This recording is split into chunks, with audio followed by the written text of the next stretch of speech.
Uh-oh.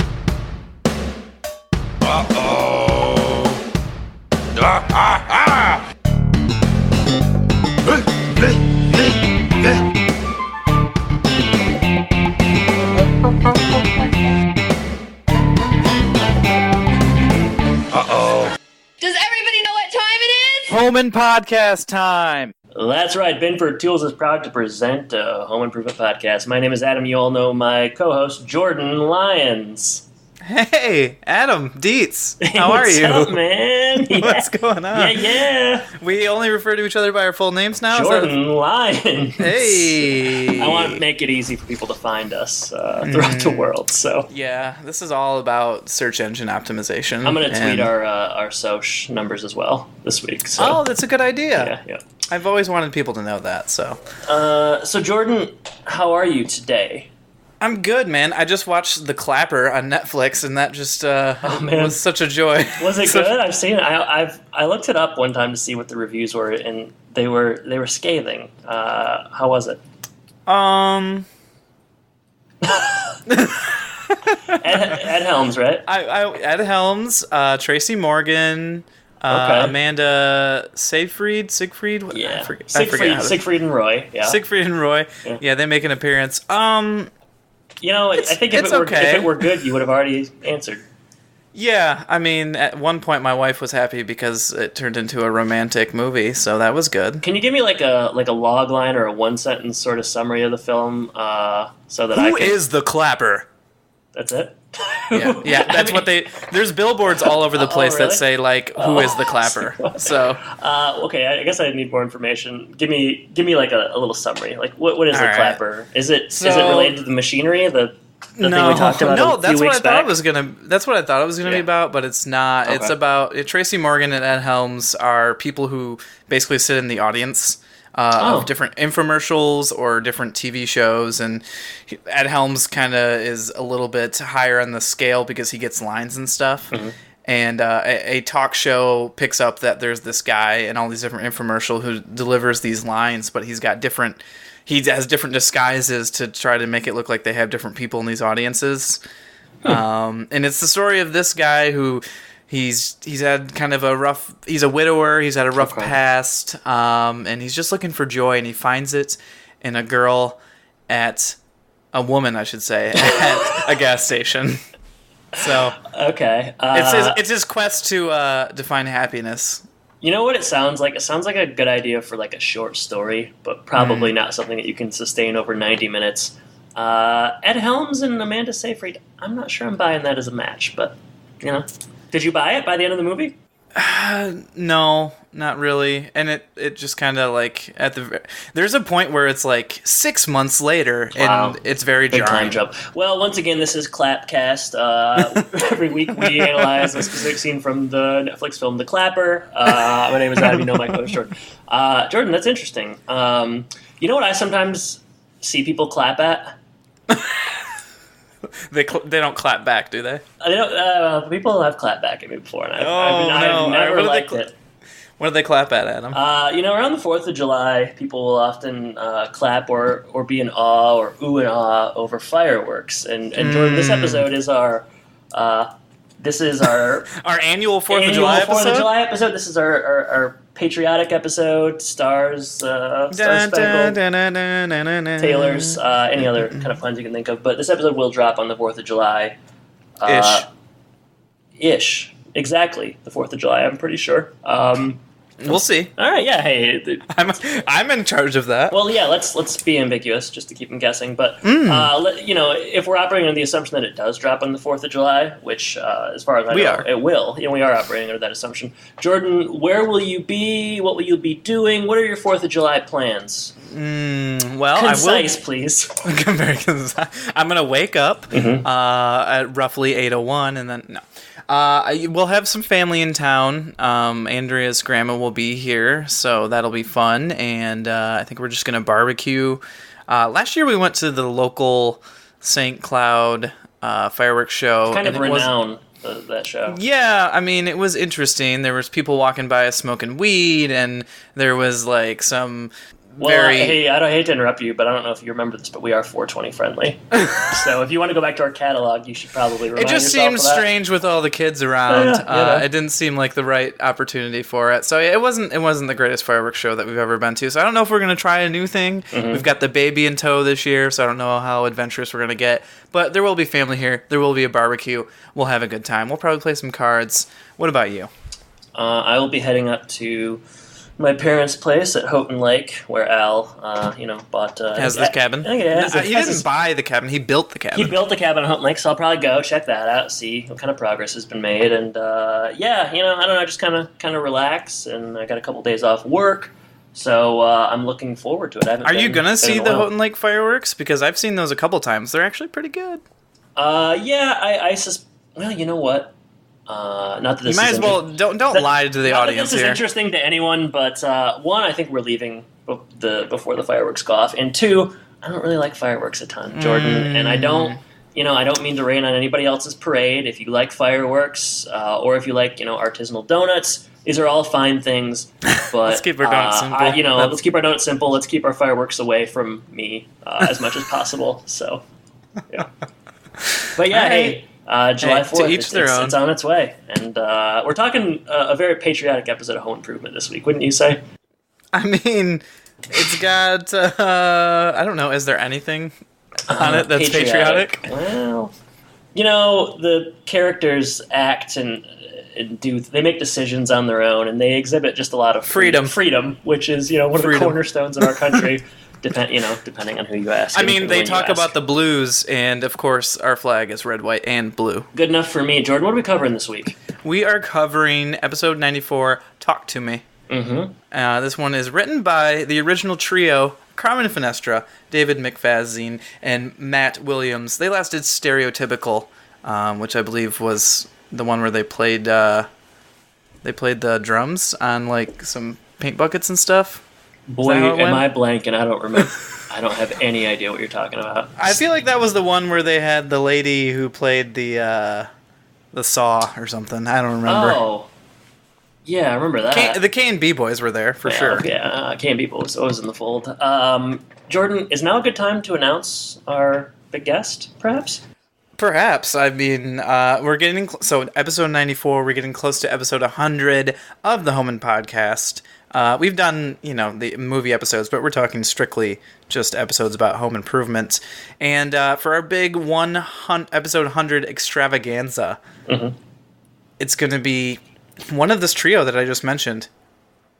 Which one? That's the real question. Jordan, we're getting Carmen Finestra. Carmen Finestra is going to be in the fold, one of the three co-creators of Home Improvement. He will be live in studio talking HI and anything else that we want to get into, and that will be a part of our 100th episode extravaganza. So we got a little bit of time for that. A month and a half, I guess, or so before that actually comes out. But we're excited. You should probably donate to the show in the meantime for getting such a massive guest. It doesn't get any bigger than the creator of the show. We're very, very excited for that. Absolutely. And back to this episode, Does that mean we have to be really, kind to this episode and favorable? We'll see how it works out. Yeah. This episode aired March 14th, 1995. And I don't have any plot keywords or anything like that. No trivia or errors, so that means there's it's not any everyone's trivia favorite. For this? I didn't see any. That's surprising. Well, we have a lot to talk about once we get into the show. Yeah, we don't need extra trivia. I mean, it's probably on there, but I just didn't really pay attention to it. Okay, sure. Yeah. How many alternative titles do you have? Let me look real quick. One. I'm going to say 3. Okay. The fourth one's not making the cut here. I have 4, possibly 5. Wow. All right. Well, I guess you should go first then. All right. So the episode title is Talk to Me. First title is It Has a Ring to It. Good ring. Go ahead. How about A Tale of Two Vents? Okay. All right. It's like, I feel like we're at a wine tasting. Let me swirl this around. Nutty. A little bit nutty. All right. Next one. I think you might like this one. Okay. Are you croquet? You're right. I love Scratching you right where you itch, pal. Yeah, I got a croquet one too, so I might as well do it. Yeah. Croquet ball blues. I mean, that you might as well just copy and paste lines from the script. I mean, I don't know. Did they say that? Yeah. Oh, well, there you go. It's in their song. All right, I'll do my other one then. Okay. Are you clucking listening? Okay, yeah, hen. Got it. All right. Next one for me. The Blues Neighbors. It's playing on the Blues Brothers. Mm-hmm. Good. Yeah, is it great. Is it just me moving forward with this? I've got one more. All right, go ahead. Tim runs afoul. Good one. Good one. Possibly been used before. I doubt it. All right, here's my last ones. A half-baked home improvement. I was thinking about doing one there, too. And then the last one, Chappelle steals the show. Hey! All right, so, yeah, Dave Spoiler Chappelle. alert. Dave Chappelle's in this episode, guys. Spoiler alert. Yeah, so it's pretty wild. But before we talk about Dave Chappelle, Jim Brewer buddies, or we got a plot synopsis. Your favorite stoner comedies, we got to do a plot synopsis. So have at it. We've got a new author again, Eric Kirchner. So it sounds like a name I am familiar with. That's weird. I don't know. I mean, I'm sure it's not, but it really sounds like Are you someone saying you know Eric? I mean, it's possible. If we can get more information, I'd appreciate it. But. All right. Well, let me read you what Eric has to say, and then maybe it will clear it up for you. And then maybe I'll read you some of the other things Eric likes, and that will help as well. Yeah. All right. So Tim accidentally throws dinner into the trash compactor and then drops Jill's ring down the furnace. Not quite. Tim speaks to two guys on how to talk to women on tool time, and he calls Jill an old hen. He sure does. All right. So Eric, some of his other favorite things are... Also, let me just say that sounds like Eric. The Eric I know, that sounds like him. Yeah. It does. Eric also likes CSI. Okay. And he also likes Live at the El Mocabe Mo, Stevie Ray Vaughan, and Double Trouble. Yeah. It's the same. It's like, I know this guy. Yeah. Okay. Perfect. He used to always talk about those two things. He loves Stevie Ray Vaughan. Yeah. Loves it. All right. You know what we love? Home improvement. And we're going to start talking about it. Discussing and analyzing the episodes. Jordan, I'll let you start. That's so nice of you. Yeah, nice. We're going to open at home. The boys are playing roller hockey in the house. It's a 2-on-1 because the logo is also playing.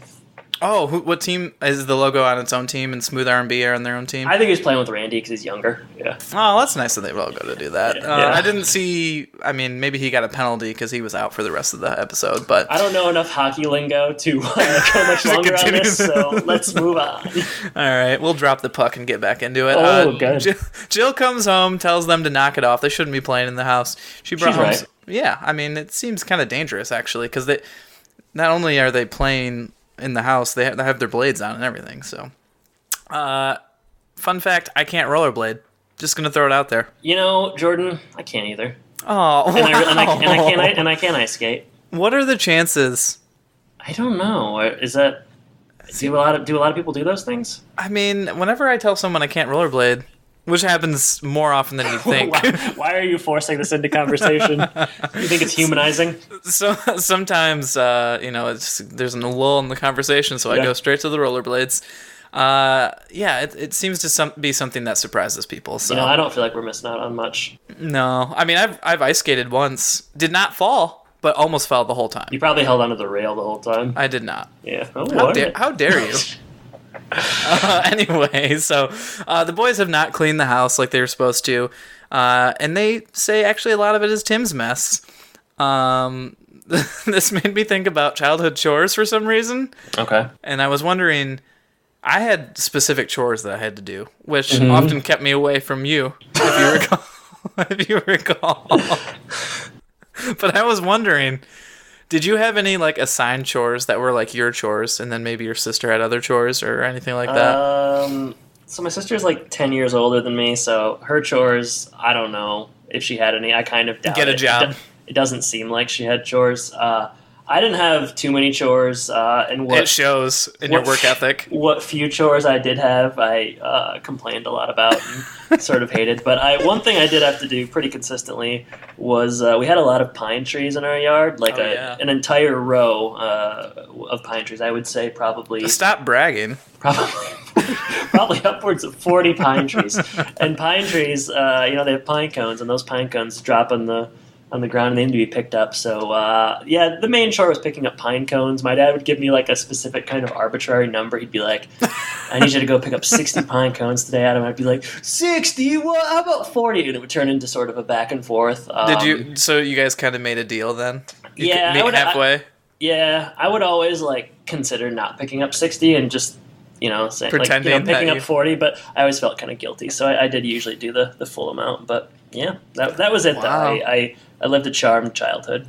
Just pine cones. You had to didn't you pick up some apples? Oh man, that crabapple tree. Boy, that was the bane of my existence. A lot of that and dishes and vacuuming every once in a while. But yeah, that crabapple tree, that was every year that thing came around. I think the people who bought that house now have actually destroyed that tree and got rid of it. So, and I don't blame them. That's something I would have liked to do. Yeah, smart.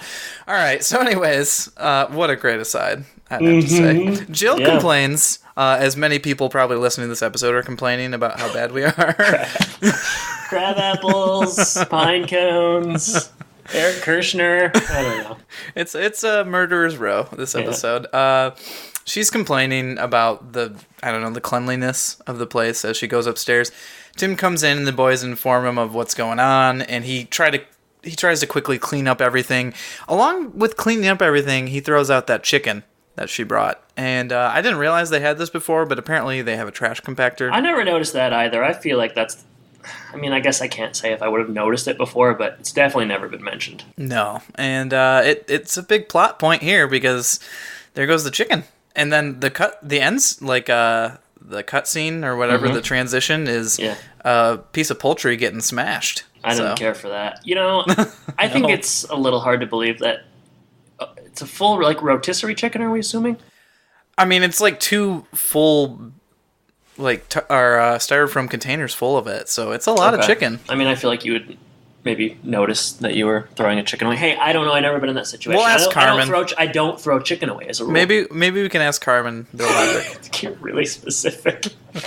On episode 16th episode of the 4th season. No, you're right. She's coming in hot and she's frustrated with pretty much everyone, and that will and everything, and that will continue on. All right, so we are... Where are we? We're later that night. Very sloppily. Give me just a second. We were in the kitchen later that evening, and Tim is... I think he's doing the dishes, or he's trying to help out a little bit, and he mentions to Jill that she should never leave her wedding ring right by the sink. He's right.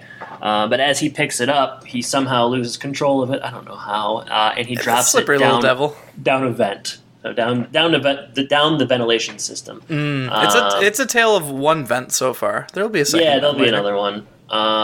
Jill is predictably frustrated with this, and Tim is also kind of frustrated with her in turn. And Jill very quickly assumes that something's wrong. I don't necessarily know why Tim is acting as he normally does, but she wants to talk about it. She wants him to tell her what's wrong. She kind of forces it out of him. And Tim eventually tells her that, he feels taken for granted and that ever since Jill returned to her studies, that she's not appreciating all the things that he does. Yeah, and I think it's less about how his tone. I think the problem with it is his tone. Yeah, he seems very matter of fact, like she should know, and this has been boiling over for a while. And then that causes Jill to go off and say, "Have you forgotten about the last 15 years and all the crap that I do?" Yeah. It's not a great moment for them, and I was left wondering, why is there a vent right in the middle of the kitchen? Well, I have some questions about where the ring is stuck exactly and kind of what that looks like, but we'll get to that point. Right. But yeah, Jill really lets him have it, and I found myself wondering, is this the end of Tim and Jill? You often wonder that. Yeah, I don't know why. I one of these days I'm just going to realize, that there are 8-9 seasons of the show, and they will stay together, but it always gets me a little bit nervous. Remember that one episode where she left the house, and you were like, uh-oh. That was so weird. I forgot about that. She took the kids, and I don't know, she went to her mother's or sister's or a hotel. I don't know. It was strange. It was strange. You know what else is strange? This next scene.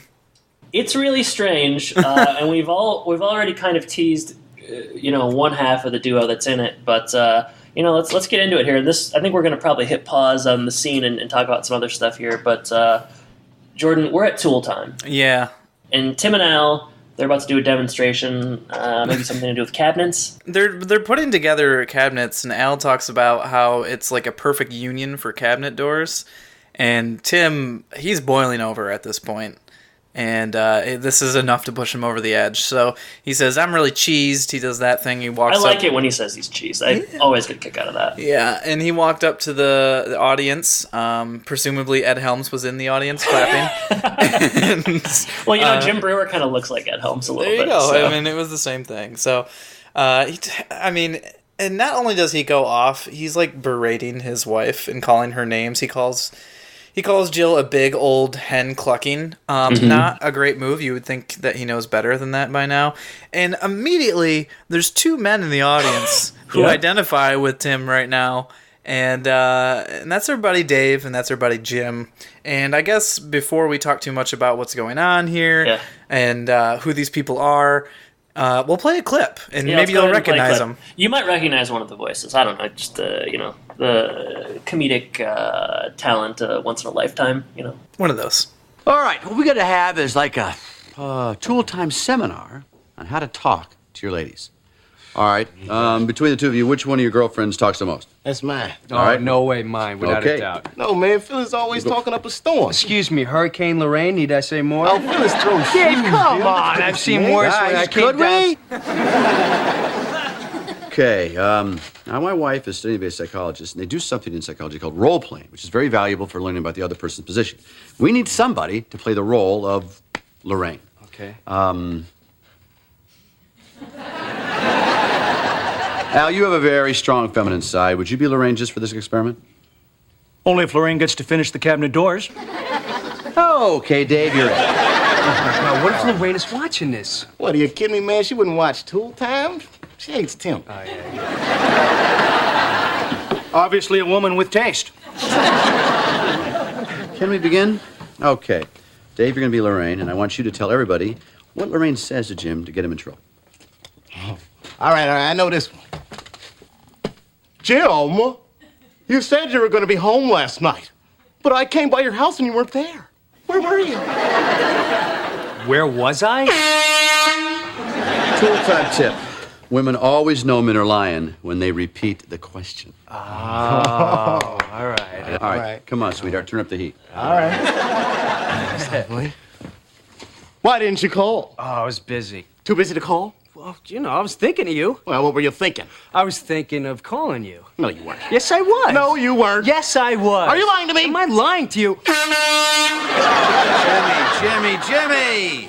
Afraid Lorraine's got your biscuits in a vice, buddy. No, now, wait a minute. I want to know why you didn't call me. Dave, I think the role playing's over. Oh.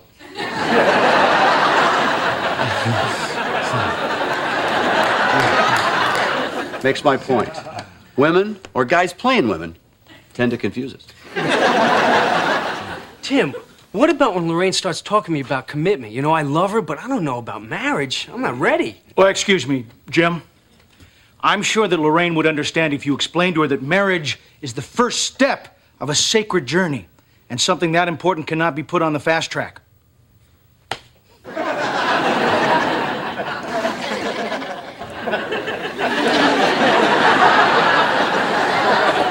Well, let's put that to a vote.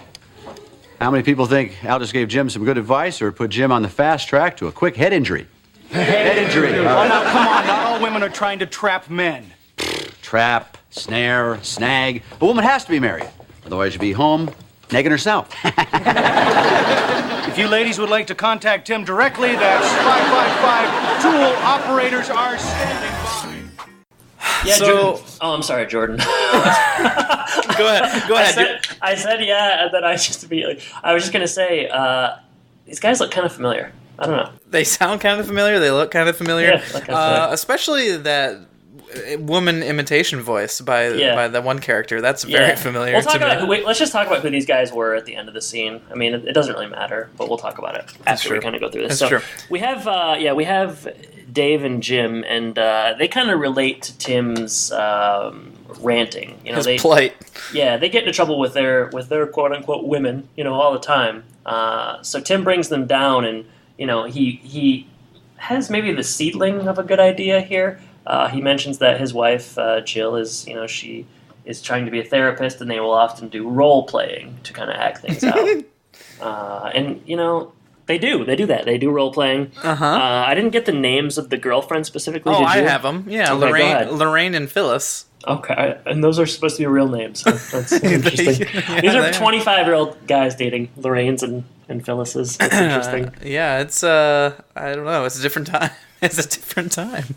But yeah, Dave looks younger than 25 to me. He probably is. I think he was only 22, maybe. Okay. Yeah. But carry on. Yeah, I mean, they struggle to decide who clucks more, and then eventually, like you said, there's a role play going on. Al is kind of immediately staying out of it. He's learned time and time again. I mean, obviously, this reminded me of that episode when this first happens with Art LaFleur and that other gentleman. Oh, yeah, I think maybe Ron Taylor or something. It's also sort of like the Borgnine Elam thing a little bit. Yeah, well, you just love any moment to bring up Borgnine, so. I mean, Borgnine is he's a hero of mine. So that's what it reminded me of. They do a little bit of the role play, and it goes a little too far, and Dave stays in character. Yeah, he definitely stays in character. I thought it was interesting that Tim kind of takes on the role of like giving advice here. I guess it makes sense. These are two younger guys, and he's been married for, I don't know, was it 15 years at this point or something like that? Probably. So he seems to have some wisdom. He doesn't necessarily use it. They respect what he's saying. They do. Whether or not they should, well, that remains to be seen. Don't repeat questions, don't repeat questions back to the ladies. Al jumps in, and he has an actual pretty good advice about how to handle the commitment questions, but they're not really interested in that. And we do learn that all women are trying to trap men, which is something I didn't know until today. So, yeah, I mean, you can leave it to Home Improvement to give you insights on gender politics. Very contemporary ones at that. Another thing of note on this scene, Al holds up the sign, for everyone to call. It's an 810 number, which they changed it a little bit. Yeah, they changed it a little bit. It used to be an 800 number, now it's an 810 number, which made modernizing. Me think of, they start with letters and then it's telephone. Well, it made me think of our hometown. We had 810 numbers. Was it? It was 810. I still have an 810 number. But I didn't know. I thought it was 1-800. I didn't notice that it was actually an 810. No, it was 810-555 Tool or something like that. That's crazy. Yeah, that is what we grew up with. Good pull, Jordan. Oh, I'm always looking for him. So yeah, let's get into the meat and potatoes here. So what we have here, a very, very young Dave Chappelle, which I don't know. Dave Chappelle being on Home Improvement is like oil and water kind of mixing. Just really like seeing him on the show and like with Tim Allen is just. I almost had like a visceral reaction. It just feels so strange because they're kind of out of two very, very different eras. Is it the same thing as when you watch You've Got Mail and he's there with Tom Hanks? The first time I saw You've Got Mail after watching it when I was like young, I was like, what, Dave Chappelle's in this movie? I mean, it's kind of weird to see Dave Chappelle in like he's in Con Air too, and it's like I didn't know that. I only really think about him in terms of like maybe Half Baked and then Chappelle Show, but. Yeah, it was surprising, and then Jim Brewer as well. So I'll do a Dave Chappelle bio. He was only 22 when this came out in 1995. So Dave Chappelle, best known as Dave Chappelle Show, writer, actor, etc. Half Baked, writer, actor, etc. He's also Jim Brewer's in Half Baked as well. Robin Hood Men in Tights, which was the only thing he'd really done prior to Home Improvement. Undercover Brother, plays conspiracy brother, and being one of the biggest stand-ups probably in the world for the past, I don't know, since 2000 I would say probably. I think Killing Them Softly is one of my favorite stand-up specials of all time. Yeah, I feel like I know that whole thing. Yeah, I mean it's I just spent countless hours in high school listening and laughing at that. So Dave Chappelle is one, and then the other part is Jim Brewer, and Jim Brewer. Not as big of a name, certainly, but respectable in his own rights. Probably best known for SNL, more specifically Goat Boy on SNL. Is this a Goat Boy? Poor guy. He did 57 episodes of SNL. He's also in Half Baked. little bit of a career slowdown of late. He played the Crow in Zookeeper, the Cook in Titan AE, and he was in the film Dick. So yeah, and that was the biopic of Tim Allen, right? Yeah, Tim Dick. I think it's Richard Nixon, in fact, but they're similar in a lot of regards. Yeah. So what happened after these guys came on the show was specifically Dave Chappelle, and this is kind of hard to imagine, but people were so pleased with how this this walk-on roles. Well, went. you talked about how he steals the show. I kind of agree. He's like, he's pretty magnetic, I guess. Especially during the when he's reenacting.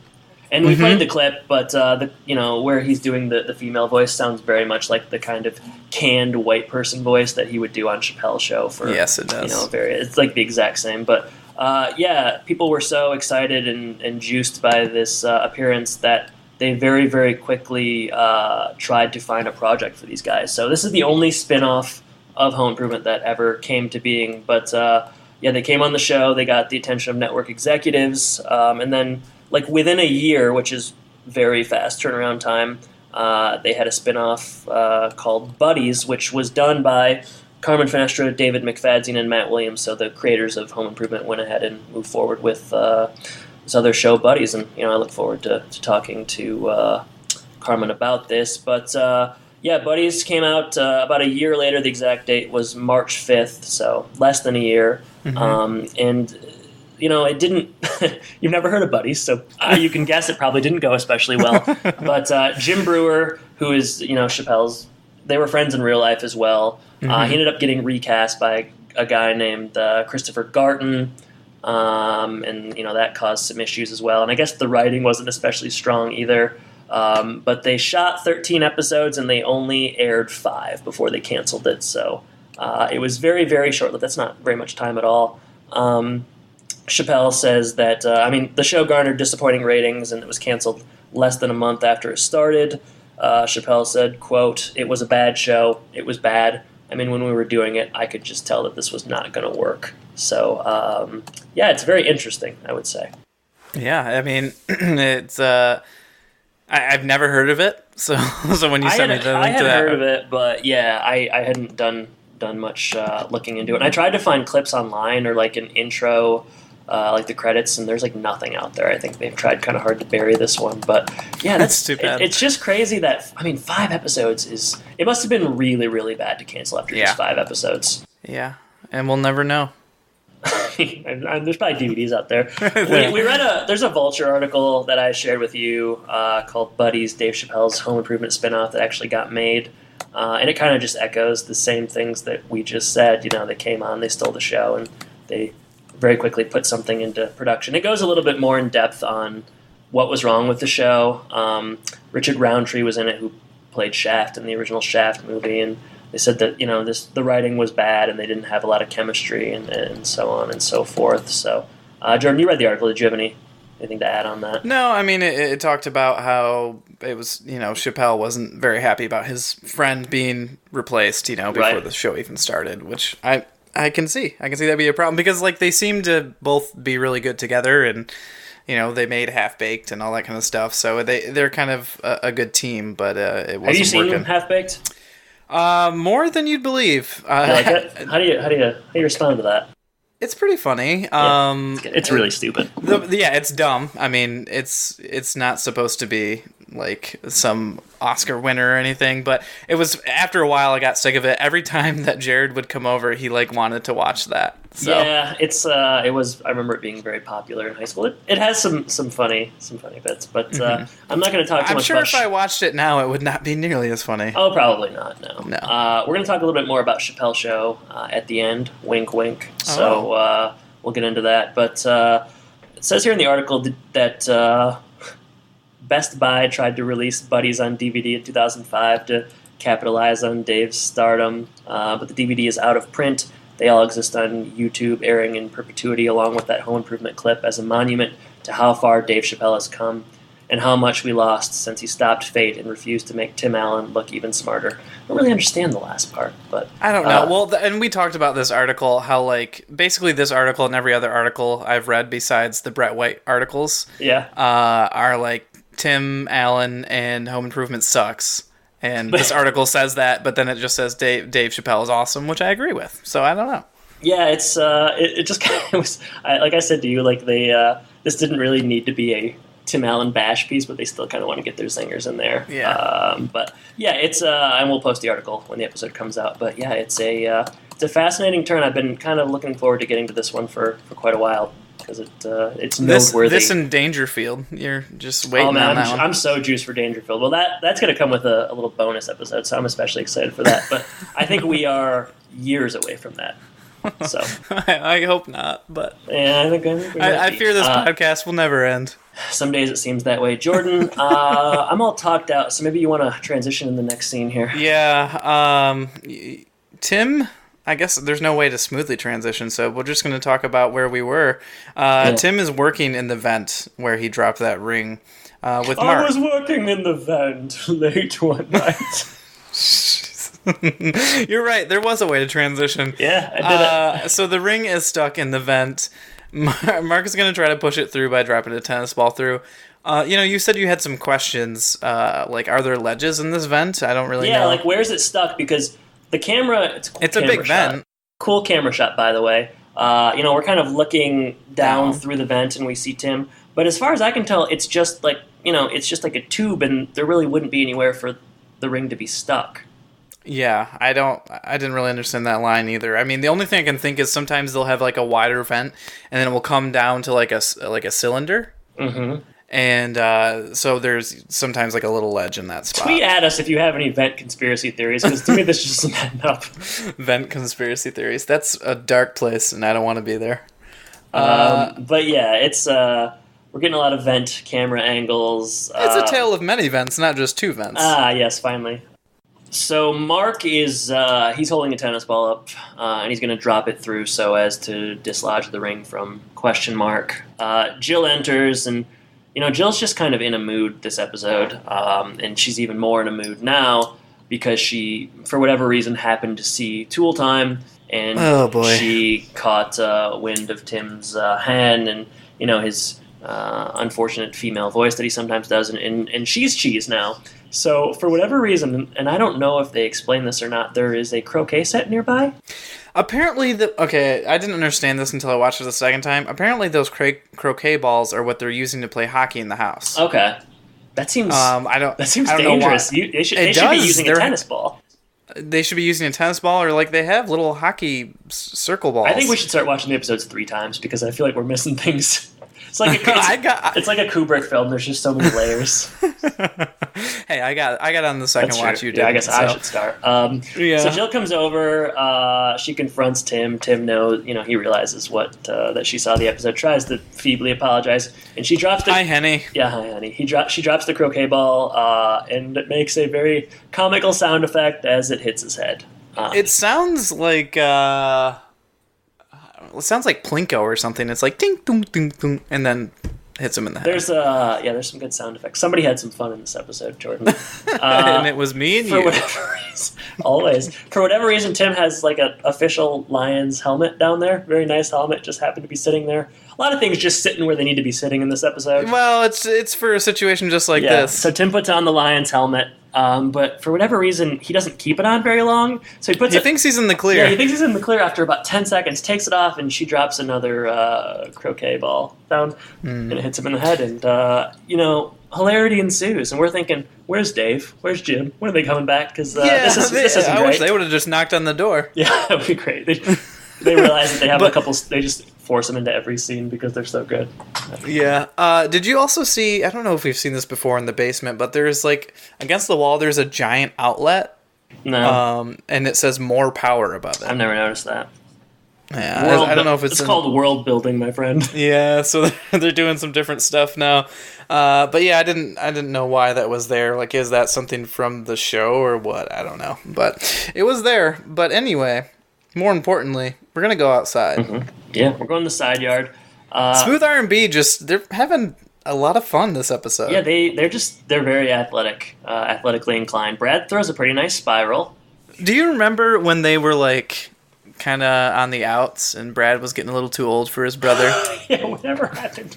Remember when Brad was just like kind of a delinquent for half a season, and he was like hanging with the quote unquote wrong crowd and like talking back a lot. Now he couldn't be closer to his younger brother. Yeah, they've come a long way because Randy used to not be able to hold on to the football either, and boy, he can hold on to it now. This was like. This was like 90s 49ers with Rice to Young and so on, the way they this throw and catch. But, Tim comes out and he is... they just kind of start ripping on him. They start like... Well, he's trying to tell them to clean. Yeah. And then they heard that whole conversation, so they're making fun of their dad. And but it's like weird. It's like the jokes don't really fit because they're like sort of adult. I mean, like they sound like jokes like a contemporary would give. Like they're like making fun of him for not being able to share and stuff. It just felt weird coming out of their mouths. I felt like the lines they were delivering they didn't really understand. Maybe it's just me. Yeah. Well, you know what they do understand? Well, wrestling the with their universal father. language of Tim like slams Brad down. It's pretty good. Yeah, well, he does, but then Tim gets... I mean, if I were Tim and my boys pulled my sweatshirt over my head and then mocked me and then threw a football at my head, I'd have a bigger problem than he has. Well, Jordan, you are a father now, so when this situation presents itself, you'll know how to handle it. And it almost certainly will. I think it's, Every father goes through it, so I hear. Yeah. But, no, I agree. Tim really gets beaten down in this one by his kids, and he doesn't need to take that. He just takes it. It's wild. Wilson's out there. Wilson is playing the blues because that would fit this episode. Yeah, because Tim is blue, Jill is blue. Dave and Jim are blue. The back of Tim's head now is black. Tim is black and blue, right? So, Jordan, we're gonna go ahead and play a clip here, I think, aren't we? We are, yeah.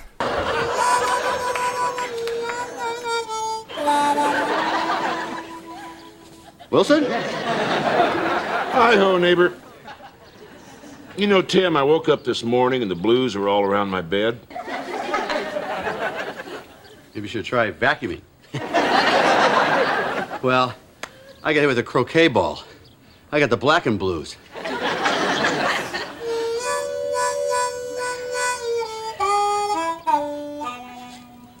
Got out of my bed. Got hit in the head. Knocked out of my shoe. I got those low down croquet ball blues.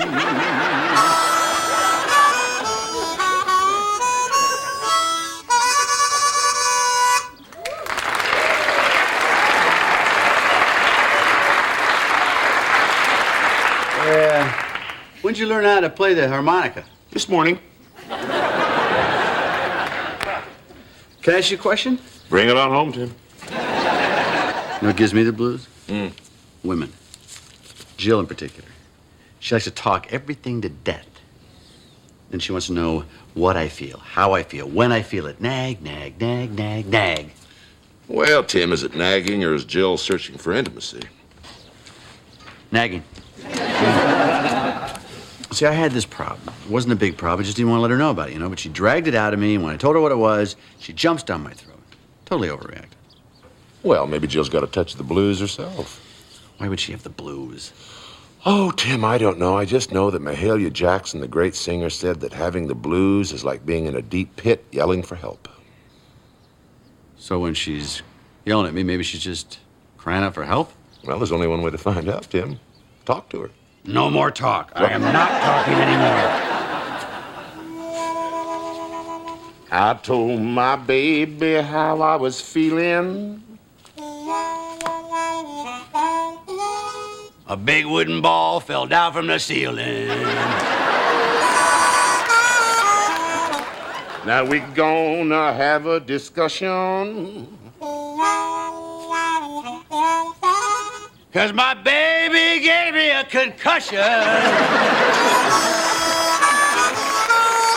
We got the low down croquet ball blues.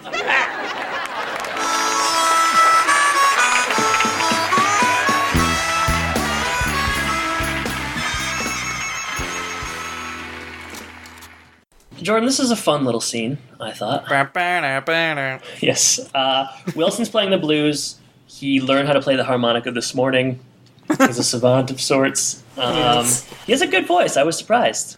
Yeah, he's showing off his pipes in this, and they kind of do a little extended clip here. I thought Tim had a pretty. I mean, maybe it's just easy to sound good when you have the blues behind you, which I know that we both know, Jordan, that part of the blues is it doesn't really matter how you sound; it's more what you're saying.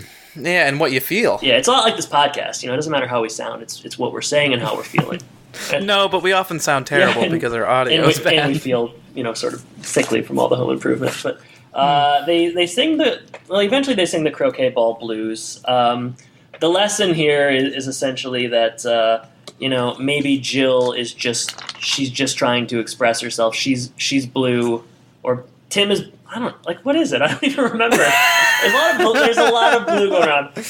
Maybe here let me wrap it up for you. I have it in my head, but I just can't get it out. Maybe Jill has the blues herself, and that's why she's being so hard on Tim. Yeah, she doesn't know how to express it. Yeah, she wants to talk everything to death, and that's just how she, lets out her blues. And that whole sentiment about like she wanting to talk everything to death. I'm pretty sure we've had that part of the fence scene about 6 times now. This agreed. I should say agreed. This reminded me of one of my favorite movie scenes growing up. You familiar with Adventures in Babysitting? I'm not. Oh, man, you gotta watch it. I say that you have to watch a lot of things, but can you just make me a list? You should really watch Adventures in Babysitting. Well, I don't want to spoil it, but there's this babysitter named Chris, and she has to watch these kids. And long story short, one of her friends has trouble in the city, and she has to go save her. So she takes all the kids and an adventure ensues, and she finds herself at a blues bar in Chicago, and they do some. There's a line that somebody says that nobody leaves this place without singing the blues, and she has to sing, and it's fantastic. Jordan, look, we'll post it on the Twitter as well. But Jordan, I think you got to watch this one. And listeners, if you agree, let Jordan know. I expect your inbox to be flooded. Yeah, I mean, the normal response that we get from questions on Twitter is like thousands of retweets and such. So I'm gonna have some time I'm gonna have some things to do.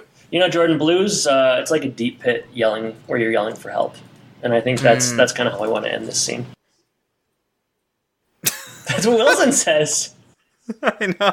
I was trying to sit in it for a minute, but, I'm just having too much of a good time with you. Yeah, man. We don't have the blues. We don't. No way. All right, let's bring this one home. Please, backstage at Tool Time. We've had not enough of Dave and Jim, so we're going to get some more here. Tim is getting ready with Al. Al's a bit standoffish, and Tim kind of talks it out with him. It's he's starting to make amends with several people in this episode, and he's going to start with Al. And Al apparently told some cabinet maker friends that the segment was going to happen, and that's why he was really cheesed himself. A lot of cheese going around here. We talked about half-baked, but this Al frustration seemed a little half-baked to me. I don't know if they cut something out or what, but I don't know. Didn't see it in the outtakes, but Dave and Jim are back. They kind of surprise him backstage. It's nice to know that anybody can just kind of like run backstage. I wonder that is there no security on the show? There's none. There is a nice big Cooking with Irma sign hanging up. I didn't see that. Again, Jordan, world building. They're in trouble. Dave and Jim are in trouble. Their girlfriend watched it because somebody likes their girlfriend's mom likes Al. Yeah, of course. Tim says we're gonna all go out and apologize together, but they're not excited about that. They want to stay backstage. They want him to do all the heavy lifting. The show starts. They kind of continue the blue-themed intro. Apparently, almost 400 women called after Al held up the sign. 398 to be exact. That is a lot. That's a lot of complaints in one day. That is correct. Yeah, proceed. Tim begins... he brings the camera back since the boys won't come on. Yeah. So he brings the camera to them. Dave starts his apology to Phyllis, says he'll never listen to Tim again. Jim steps it up a notch. He starts talking to Lorraine. They start talking about wedding and commitment, and he said he picked a date. There's a joke here where apparently he picks the Indy 500 date, and then he switches it at Tim's request. It's funny, yeah. It is funny, and another funny part is he even got a ring. Yeah. And what happens so he brings to it? up... He brings out the ring. Tim wants to see it. Yeah. Like an idiot, Jim lets Tim see it, and he drops it down the drain, which is conveniently right there. This scene had a real ring to it because we had already seen this earlier in the episode. So, boy, did poor it. Jim. Poor Tim, poor Jim, poor Dave. Jimbo, Timbo. It's sad all around. All right, Jordan, onward we march. Tim made a scale of an office he wants to build for Jill. When did he do this? How much time has passed? Where are we? Is it day? I don't have answers to any of these questions. It doesn't matter. It doesn't. Yeah, ultimately, it doesn't matter. Jill is charmed by it. Like a weird. I'm charmed by it. Yeah, charmed. Charmed, I'm sure. There's like a weird joke about. So, Tim is like a peanut, and what is Jill? A Lego. A Lego. And then Jill's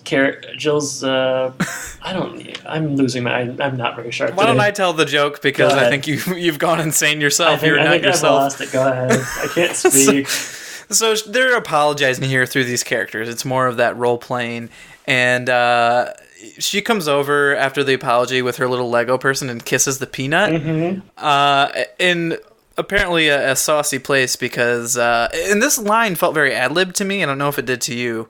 But Tim's response is, "Not sure you should kiss your patient on that part of the peanut," and that gets big laughs. I think they're just laughing. Are they laughing because it sounds like penis? Is that the joke? Yeah, and just the idea that she kissed a weird area. I mean, she wasn't aiming for a certain area of the peanut. He was just trying to kiss the peanut. Yeah, but I mean, ultimately, I think it's because it sounds like something dirty or I don't know. We'll ask. We can ask later. Did that feel ad lib to you though? It felt ad lib to me. Like there was a very authentic laugh. I'll tell you. Yeah, I think the evidence that supports that is that PR seemed kind of taken aback by it. Yeah. I would say that. I mean, it's possible. It's a good ad lib, if so. Yeah, I mean, I laughed. I'm all all for those dirty. I love those peanut jokes. Toilet humor. Tim apologizes. Jill helped him switch careers when he was going from a salesman to host of the most popular tool show in Detroit, and now he wants to help her do the same. So they're planting a seed right here. They are, aren't they? Yeah. Tim said something about. Oh, this is funny. He tries to, I don't know, he says she could have her own show, like Tool Time, and he kind of does the thing that we sometimes do when we're making fun of Heidi, where it's like, does everyone know what time it is? But he's like, is everyone cognizant of what, it just kind of reminded me of, one of our bits, one of our iconic bits. They basically stole it from us. I think they stole it from us, yeah, Hot Tub Time Machine style. Jordan, last scene. All right, at home.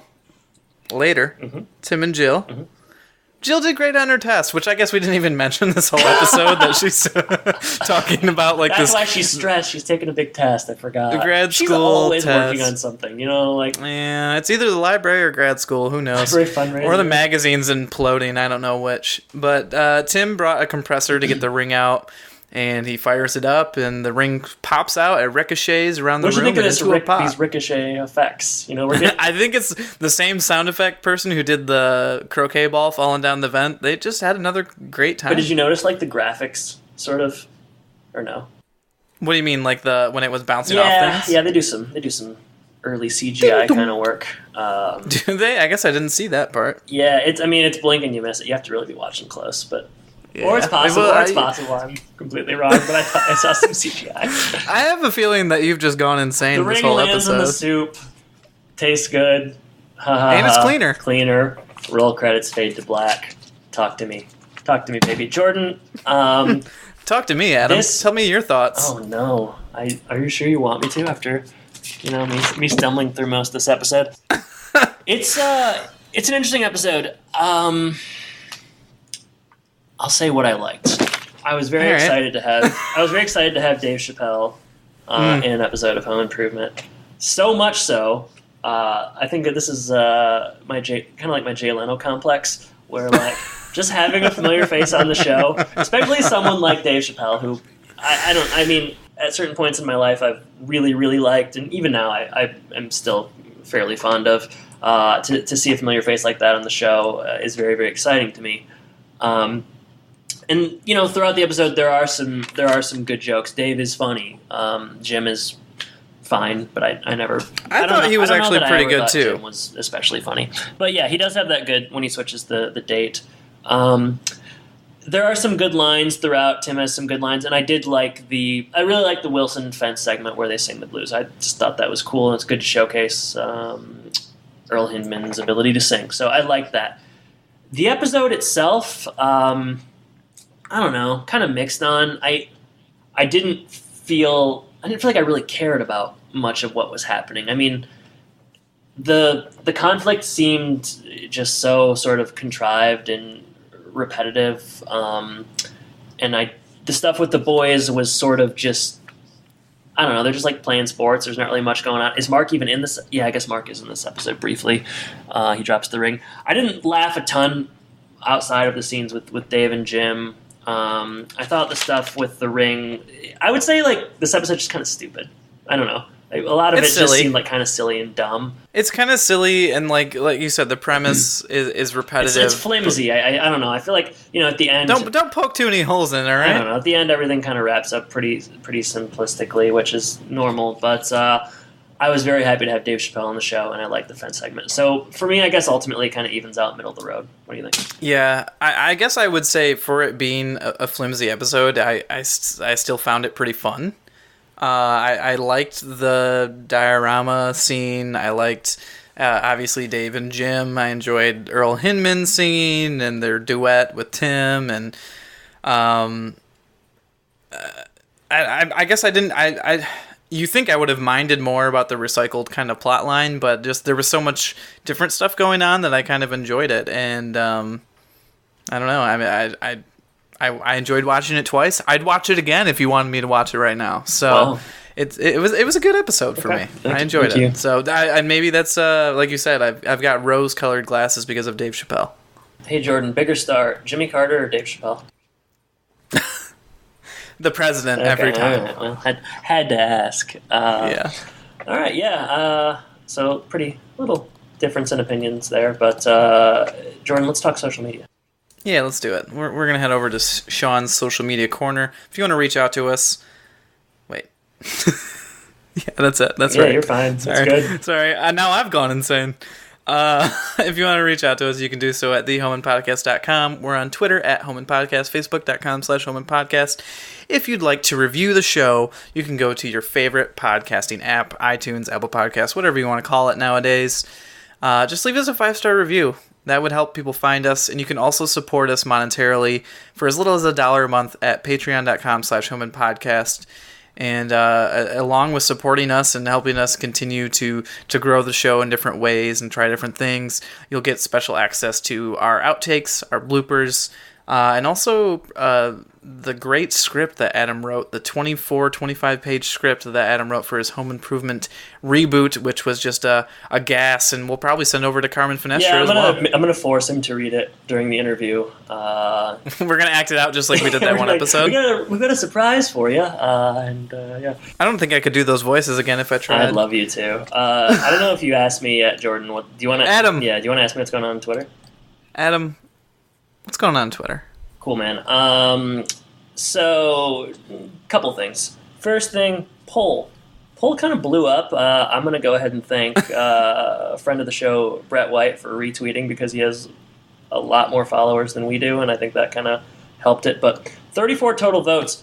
Would you actually want Wilson as a neighbor? And I asked people to be honest because I always prefer that people be honest in polls. 29% said no because he's meddlesome. 71% said yes because he's wise and giving. So a lot of votes and a pretty big discrepancy between the two. So I was a little surprised by that. Everyone can use a little bit of people wisdom. People love Wilson. Hashtag Wednesday wisdom. And that's really all I have to say about Twitter, Jordan. But we're going to do something we haven't done in a while, and that is get your cue ready. We're going to rip open the mailbag. You've got mail. So this week's piece of mail came in the form of a tweet, chirp chirp, from @AustinHancock91. And he asked... Not to be confused with Austin Hancock 90. No, Jordan. Glad you got that one in, huh? All right. Hey, you chuckled. Yeah, I saw. you saw. Oh, gosh. So Austin asks, we're going to change this up a little bit just for the sake of time, but top 10 must-see episodes in your opinion. And then he followed it up. I don't have the tweet in front of me. He's wanting essential episodes to show. Must-see? Yeah, must-see eps? Yeah, to show someone that hasn't seen the show that you're trying to show them. This is what Home Improvement's all about. He's trying to convert his mom to be a follower of the show and a listener of our podcast as well. He didn't say that, but I'm hoping that's the case. So, Jordan, what are the essential? How do you want to condense it? What are the essential Home Improvement episodes? Well, we can't talk about anything we haven't covered yet. So up until this point, I have maybe 3 in mind that I would say good showcases of the show. Yeah, I have 3 very different ones that came to mind pretty quickly. So. Do you want to go back and forth? Sure, and we'll probably have maybe a couple that are similar because there's just a couple that, if we're trying to show the best of the best, it's going to be these ones. And I'm going to start first with a little bit of Halloween flavor. I mean, the show is known for those episodes, so it seems silly not to showcase one of those episodes. My favorite of the ones that we've covered so far, I believe, is The Haunting of the Taylor House. Okay. Yeah. And, you got the spookiness, you've got Tim kind of being scared and all that kind of stuff. And they do good gags. And, I mean, that's probably the best one that we've covered so far. So if you want them to get into the themed episodes and get a flavor of that would be my pick. I did another Halloween episode. Okay. My favorite is Crazy For You. Is that what you meant? Wow. That's actually the one that I meant. Okay. That's the one where Tim has a secret admirer named Rose, and there is, Tim is frightened throughout. They do some good camera work at the end. It's legitimately sort of scary, sort of unnerving, and there's a lot of good jokes and bits. So, Crazy For You is my first one. Jordan, do you want to give another incorrectly titled episode? And hopefully I have the right title, but I probably don't. We go from the haunting and the scary and the spooky, and I kind of think of a little bit more of like the family sentimentality that the show is known for, being more of a family show. And I was thinking of Wild Kingdom, and that's the episode where the Boy Scout troops come over and Mark, they're trying to get the snake out of the wall and all that stuff. Okay. Yeah. And Tim kind of shows himself as being vulnerable. And I think it's a good lesson for the kids. I didn't even remember that one. My next one is, I think anybody that's listened to the show will know that we both like this one. It is For Whom the Belch Tolls. That's my last one. One of the more sentimental, self-serious episodes. That's where Christopher McDonald comes in and he's old friends with Tim, and they have to kind of admit that maybe they don't have as much in common as they used to. It's well acted. It's a bit funny at times, but it's mostly just kind of satisfying on an emotional level. And then my final one, because you said you've covered all 3. Yep, I did that. I did that one. I would just say if you want to showcase the boys and you want to get a little bit more of the family overall. Bedroom Boys? Hashtag Bedroom Boys. Is up your alley. I don't know if I love that when we watched it, but it's definitely stuck in my mind throughout the last couple of years. And that when you have a bully kind of coming after the boys, and they band together. Plan comes and together. And you have some satisfying bowling with the K&B boys, and Tim and Jill have a little bit of a rivalry, and I think that one is kind of a good showcase of the whole family. So, those are a couple to check out. Yeah, those, I guess those are those all from the first 2 seasons? Is Crazy For You from the second or third? I don't remember. That's later on in the show. Okay. All right. And the 4th season is good too. I just, for whatever reason, those stick out. Yeah, those stick out to me. So, thank you, Austin, for your question, and hopefully, we hope your mom likes them. Yeah, and and then you guys can listen to the podcast together. So. Yeah, and then rate and review it, and donate to the Patreon too. We'll get you caught in our funnel. That's right. Adam. Yeah. I think it's your turn to ask a question of me. I mean, I think you know where this is heading, but Dave Chappelle. Chappelle Show. What are your favorite skits, or what are your favorite bits from the Chappelle Show? There are a lot. Let's just run through a couple that are familiar and we're fond of. Like you said, there's just so many iconic different skits here. But I know Black People Game Show is a very good one. I wondered if you were talking about that. Yeah, is that like the one where it's like, what is a Lucy? A Lucy is all those questions, and they've got a variety of different characters, and Yeah, it's authentic and it's real and it's very funny. I think everyone loves Charlie Murphy's stories, right. Yeah. Prince, Rick James, all that stuff. Mm-hmm. Clayton Bigsby. Oh, I'd like that one where they do like a Sesame Street parody. Oh, is it Knee High Park or something? Yes. Yeah. So yeah, all those make me laugh pretty much every time. Right. Those are some of my favorites, cool. But yeah. Yeah. What about you? I like the Clayton Bigsby one a lot. That's just like sure. It comes at the end of the first episode, and it really kind of sets the tone for what is to come. Yep. I think a lot about the Samuel L. Jackson beer for whatever reason. I just really you think a lot about like you're contemplating I just think about that a lot. I don't know. I just really like that. I feel like I quoted that a lot when I was younger. I like that one. Mad Real World is funny. The Wayne Brady one is obviously really good as well. There are very few misses throughout the 2 seasons and some change. I even liked some of the musical guests that they had on there. So Mos Def was on it a lot. But yeah, that was also a show that came when we were like, I think that was when we were like 13, 14, 15. So like I remember everybody at school was talking about it and quoting it and stuff. Mm-hmm. And it's like I said, it's hard to find a bad one in the bunch. But definitely an iconic show, and interesting to have him on another somewhat iconic show. To see that to this, it's like that the article said, just as less than 10 years later. Yeah, he went on to. I don't know. I feel like Chappelle's show. I don't know how like younger people perceive it necessarily, but I feel like it's an important show culturally and comedically. So yeah. And next week we're covering an episode of another culturally and comedically important show. What are we covering next week, Jordan? No Godot. Gal Gadot, Wonder Woman? I don't know. It's G-O-D-O, and I don't know what that means. Okay, interesting. Very, very rarely do we have an episode G-O-D-O-T. where we don't even know what it's going to be about. I can say I saw a still from this one on Hulu, and somebody's in jail. So get ready. Oh boy. Yeah, so we'll get our bail money ready so we can help people get out, and I'm excited. Did you say get out or Godot? Listeners, thank you for listening. Jordan, thank you for joining me, and I guess I should say take care and happy 4th of July. Take care, everybody.